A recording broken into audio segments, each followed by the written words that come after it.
So guys নিয়ে আসলাম আপনাদের মাঝে ৪ বছর আগের পুরোনো গেম প্লে নিয়ে। তো কেমন আছেন সবাই? আশা করি সবাই ভালো আছেন। তো এখানে পিকে নেমে যাই। আর হলে এই গেম প্লেটা আমার না একটা ইউটিউবারের।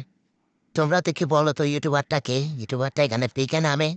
পিকে নেমে একটা এনিমিকে ডাউন করে দেয় আর একটা এনিমি সামনে দেখে এটাকে এখন মারতে যাবে। রিভাইভ করে দিল। টিমমেটকে এখন ওরেও মেরে দিবে। তো গাইস ভিডিওটা চলো শুরু করা যাক।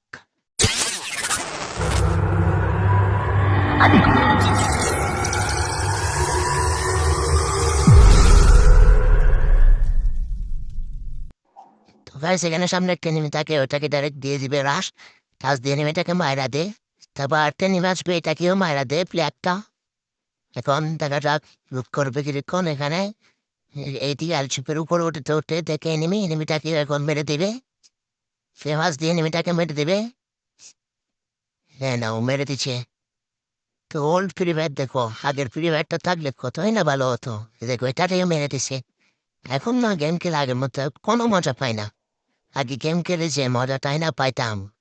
আগের বন্ধু-বান্ধব, আগের ম্যাপ, আগের গান, আগের ম্যাপের কোয়ালিটি কিচ্ছু নাই এখন। দেখো ফেমাস দিয়েছে, মাইরটা না দিতেছে এনিমিটা। এক কথায় বলা যায় ফামাস কিং। ফামাস দিয়েই মেরে দিছে সব এনিমিদের। এটারেও ফামাস দিয়ে মেরে দিবে। হ্যাঁ টাইম 10 দিয়ে মারবে না M10। পুরা টিম রাজ দিতেছে পুরা স্কট। এখানে ওয়াল বসাইতেছে। বনফায়ার জ্বালাইছে এনিমিটারে কখন মারবে। এনিমিটা রাজ দিচ্ছে না। এনিমিটা রাজ দিবে এখন। হ্যাঁ না M10 এর চাতা গাও।